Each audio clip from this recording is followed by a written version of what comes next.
sit in there for about a week, kind of get used to the cooling down again. Yeah. And then I'm going to put it outside. And all this time I'm watering it. I'm going to water it.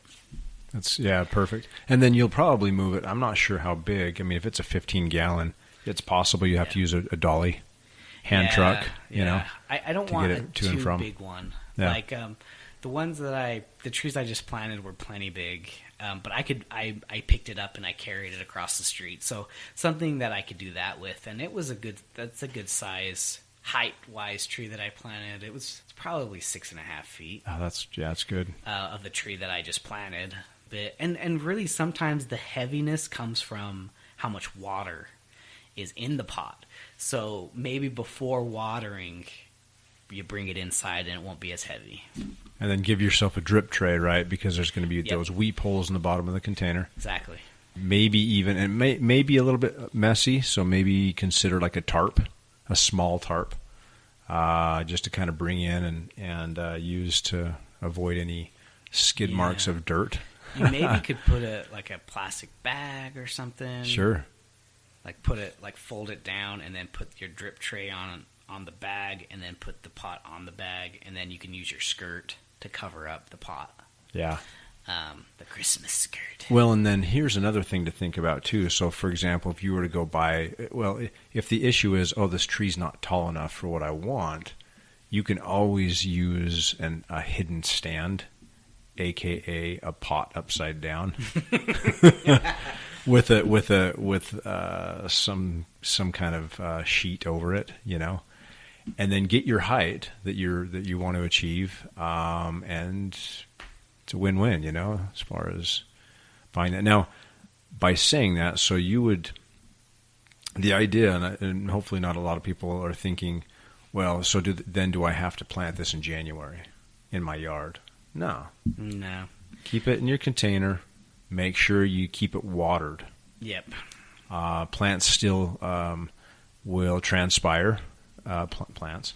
Evergreens will still transpire. They're not 100% dormant. So they still photosynthesize, they still transpire, evapotranspiration happens. Uptake. Still drinking the water, and it puts that water into little gel-filled cells in the needles. It's like a sugar. It's a high in sugar content, which keeps the needles from bursting. But I did want to throw out there really quick. I just thought of this. There are products on the market called anti-desiccant sprays, and it's a liquid. It's a flowable form, and you could just dilute it and simply spray your evergreen. A lot of the time, if there's an evergreen that is highly prized or valuable in like extreme conditions, whether it's going too hot or too cold, there are landscapers that will apply this anti-desiccant, and it's kind of a waxy coating that is. So it helps it retain the water? It helps it retain its moisture from transpiring out the needles. And so where this would come in handy is, so it comes inside and it starts to warm up and it goes, oh man, the vascular system starts to work a little bit better and it starts to transpire more water. And if you spray it with this anti-desiccant first, it will hold that water in, or hold the water from transpiring. Does that make sense? Out of the needle. Yeah. And then it will avoid that major shock. Temperature shock. So then also, once you then take it out to the garage and then 7-10 days later take it outside, it'll still have that kind of that waxy coating on it, and you can't see it. It's transparent. It may make the needles a little bit shiny, but that's, that might be beneficial. It will just ensure the success. I've seen landscapers use this on broadleaf evergreens. So like laurels and things like that, they really struggle here because it does get so dry cold. And so using this anti-desiccant can kind of help just coat those leaves with that kind of that waxy substance, that epicuticular wax. And then, it just helps it to preserve its integrity. So, make it through. Cool. So, So the last little thought I had was, these other ones are easier. maybe going and cutting your own trees a little harder, which is cooler. Comes with a good story. A living tree in your in your house.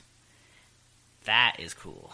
Like there's a very small percentage of people who do that. That's a good topic. It's really, I think it's harder. I think it's going to be harder. There's more responsibility with it. You got to water it. I mean, it's not like a cut tree that you forget to water maybe, and it's already dead. It's just going to start to look worse quicker. Then you get to plant the sucker in your yard. And then you're going to look at that tree in your yard and think, that was our freaking Christmas tree. That was Christmas of 2001. Remember that, kids? Yeah. Or your kids could see it and be like, hey, that's our Christmas tree. Where's your Christmas tree, neighbor kid? Oh, it's in the gutter, brown. Yeah. Let's light that on fire. Oh. Let's light it on fire. They go up like a freaking match. Kick it to the Those curb. things go up so fast. Oh, yeah. Not that I've ever done that. But yeah, there we go. We're there. Yeah, that's great, man. That's beautiful. We're gonna give it we're gonna go give it a shot this year. So that's what I kind of think is like it's trying things, pushing yourself. That's what makes this life a little funner. So, high five, Brad. Yeah, high five, man. I'm gonna give you. I'm gonna one give more. You're gonna give the closing thought. I thought I had. The no. You have that was perfect. Thought. I just wanted to give my recommendation. Okay. Like if I were to do this someday in the future, I would choose. And I think everybody out there should choose this as well. It's the weeping white spruce. It is probably the most beautifully columnar, symmetrical style evergreen you'll ever see. And it's just so beautiful. Look it up. Buy it for your Christmas tree. All right. Well, thank you, Brad. All right. Thanks, Blaine. All right. Well, thank you very much for listening. I hope you enjoyed that episode. I know I did. Give a special thanks to Brad for coming and doing this. For the listeners, the podlings, we love you. You make this happen. We wouldn't do it if you guys weren't listening. It's just kind of hard to put stuff out there if no one's paying attention. So thank you for listening, and it makes it so much easier for us to do it when we know we have people listening to us. I just wanted to give a big shout out. Whoop, whoop. To Tri-City Nursery, because I actually ended up going there and buying my living Christmas tree this year. So thank you, Alex, and Tri-City Nursery for helping me out. I just wanted to say, hey, get out there, check out the Facebook page. We're on Instagram, we're on Twitter, we have a website, horrorcult.com. Go check it out. We have a blog up there as well that we put stuff out on. So if you want to keep up to date with all the things that we're putting out every day, every week, go check it out. Thank you, Podlings, and remember to plant on, Babylon.